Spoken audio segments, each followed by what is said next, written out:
सबको जय मसीह की, परमेश्वर के नाम की महिमा हो। आज हम देखेंगे भजन संहिता 88, बड़ी ही महत्वपूर्ण है ये भजन संहिता है। और इसका जो विषय है वो ही बड़ा मार्मिक है, बड़ा उदासी वाला है। मृत्यु से बचने की प्रार्थना, मृत्यु से बचने की प्रार्थना। कोई व्यक्ति है बड़ी मुसीबत, बहुत बड़ी मुसीबत और उससे भी घातक मुसीबत में फंसा है और इतनी बुरी तरह से गिरा हुआ है कि चारों ओर उसके मृत्यु का साया है। और ऐसी विपरीत जटिल परिस्थिति में फंसा हुआ व्यक्ति है वो प्रार्थना करता है। भजन संहिता के हम अंदर देखते हैं 1 से लेकर 150 तक हर विषय को लेकर भजन संहिता है। और हमारे लिए ये बड़ी बात है, अच्छी बात है कि मृत्यु से बचने के लिए तक की प्रार्थना इसके अंदर दी गई है। ये कोरह वंशियों का भजन है और एजरा वंशी हेमान का गीत है। तो आइए पहली आयत से शुरू करते हैं। हे मेरे उद्धार करता परमेश्वर यहोवा, मैं दिन को और रात को तेरे आगे चिल्लाता आया हूँ।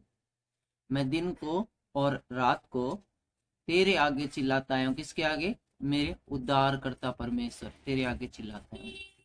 इतनी विकट परिस्थिति में फंसा हुआ व्यक्ति है वो चिल्ला चिल्ला कर ही प्रार्थना करेगा, क्योंकि उसको परमेश्वर के अलावा और कोई सहारा नजर नहीं आता है। यदि हम सामान्य परिस्थितियों में देखें तो हम पाते हैं कि मुसीबत के वक्त है, अंधा भी आसमान की तरफ देखता है, अंधा भी आसमान की तरफ अपने हाथ उठाता है। हालांकि उसको कुछ दिखाई नहीं देता है, फिर भी वो अपनी आंखें आसमान की तरफ करता है।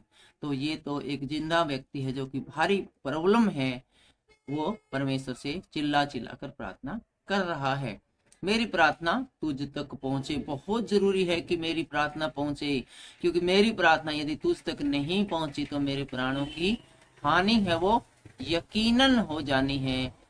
किसी भी उपाय से मैं बचने वाला नहीं हूँ। और मेरी चिल्लाने की ओर कान लगा। परमेश्वर तू मैं जो चिल्ला रहा हूँ उसकी ओर प्लीज आप सारे कामों को छोड़कर एक बार कान लगाओ। बहुत जरूरी है कि मेरी चिल्लाहट है वो तेरे कानों तक पहुंचे, क्योंकि सवाल मेरे जीवन और मृत्यु का है। आगे तीसरी आयत में कहते हैं, क्योंकि मेरा प्राण क्लेश से भरा हुआ है और मेरा प्राण अधोलोक के निकट पहुंच गया है। मेरी जो जान हो बड़ी जोखिम के अंदर है, चारों ओर क्लेश ही क्लेश है और बिल्कुल बस थोड़ा सा ही अटका हुआ है। करीब करीब मेरा प्राण है वो निकलने पर ही है, जो कि कभी भी निकल सकता है। चौथी आयत कहती है, मैं कब्र में पड़ने वालों में गिना गया हूँ। मैं बलहीन पुरुष के सम्मान हो गया। बलहीन जिसमें कोई बल ना हो। खाट के ऊपर कोई बीमार लेटा है या वेंटिलेटर पे कोई लेटा है, वो बस पड़ा हुआ है, बेहोश है, उसमें कोई बल नहीं है, वो कोई काम नहीं कर सकता। मैं बिल्कुल ऐसा ही हो गया हूँ। और जिस प्रकार की मुर्दा कब्र में पड़ा होता है, मेरी गिनती में फिलहाल ऐसे ही लोगों में और ही है। और 5वीं आयत बहुत ही महत्वपूर्ण है, आप चाहे तो इसको अंडरलाइन कर सकते हैं। हम पढ़ रहे हैं भजन संहिता 88, मृत्यु से बचने के लिए प्रार्थना। आइए देखते हैं 5वीं आयत। मैं मुर्दों के बीच में छोड़ा गया हूँ जो घात होकर कब्र में पड़े हैं। मैं मुर्दों के बीच में छोड़ा गया हूँ। जिस प्रकार की मुर्दे चुपचाप पड़े रहते हैं, उसी प्रकार से मैं भी बिल्कुल चुपचाप सा पड़ा हूँ। और जो घात होकर मरकर कब्र में पड़ते हैं, जो मुर्दे हो जाते हैं, मैं बिल्कुल ऐसा हो गया हूँ जिनको तू फिर स्मरण नहीं करता और वे तेरी सहायता से रहित है। याद रखिए, मुर्दों को कभी परमेश्वर है वो स्मरण नहीं करता है। और जिनको परमेश्वर स्मरण नहीं करता है, याद नहीं करता है, रिमेम्बर नहीं करता है, वो लोग परमेश्वर की सहायता से रहित हो गए हैं। उनको फिर परमेश्वर की सहायता नहीं मिलती है। जिस प्रकार की किसी का बिजली का कनेक्शन यदि खंबे पर से काट दिया जाए, तो फिर चाहे उसने कितनी भी अच्छी फिटिंग कराई हो, एसी लगाया हो, बढ़िया डोल्बी डिजिटल म्यूजिक सिस्टम लगाए हो, 4K UHD टीवी लगाए हो, और कितना भी चाहे सेंट्रल एसी ही लगाई हो, लेकिन उसके घर में बत्ती नहीं जलेगी यदि वो खंबे पर से ही बिजली विभाग के द्वारा काट दी गई हो। तो इसी प्रकार से 5वीं आयत में भी कहा गया है कि मैं मुर्दों के बीच में छोड़ दिया गया हूँ, और जिनको कि तू फिर समझ नहीं करता और वे तेरी सहायता से रहित है।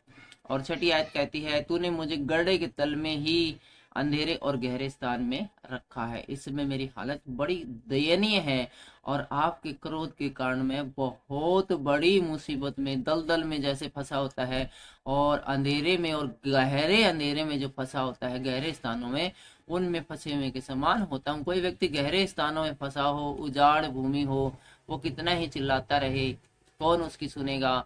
बहुत गहरे अंधकार में कोई व्यक्ति हो, वो कितना भी चिल्लाए, कौन उसको देखेगा, क्योंकि इतने अंधकार में कौन देखने जाएगा।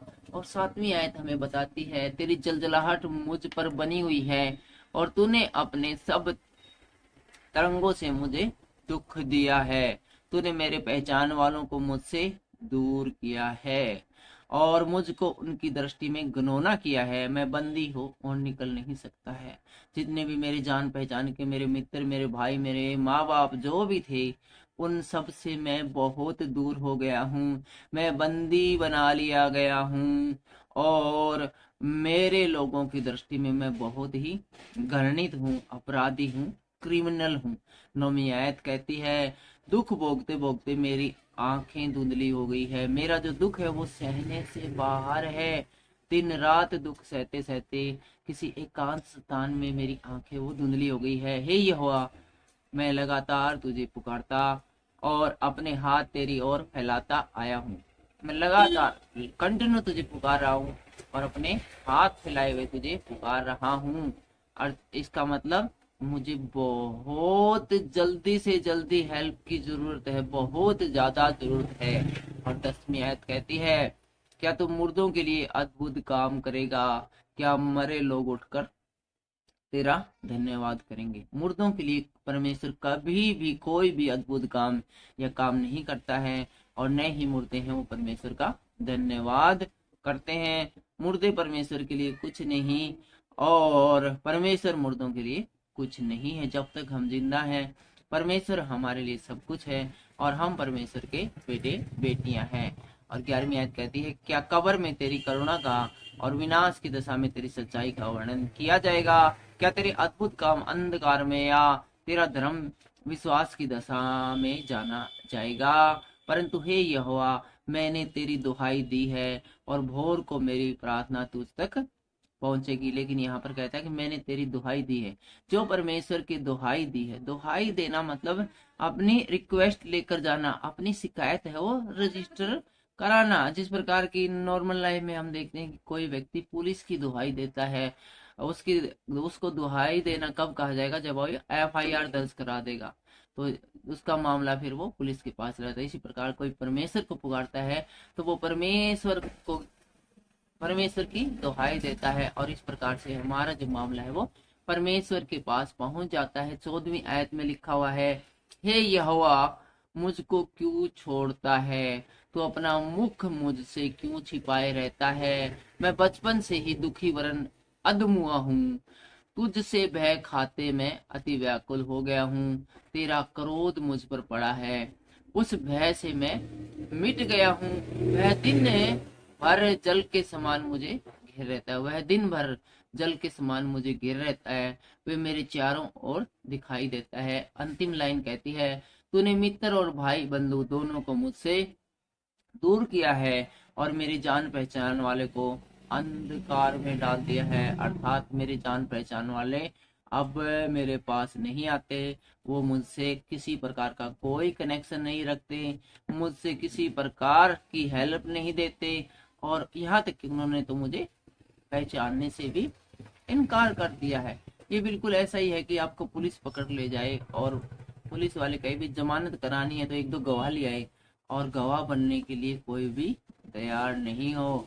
आपका मुकदमा लड़ने के लिए कोई वकील तैयार न हो, और वकील को देने के लिए आपके पास पैसे न हो। ये बड़ी ही विकट परिस्थितियों में लिखा गया एक मृत्यु से बचाने की प्रार्थना हमने देखी।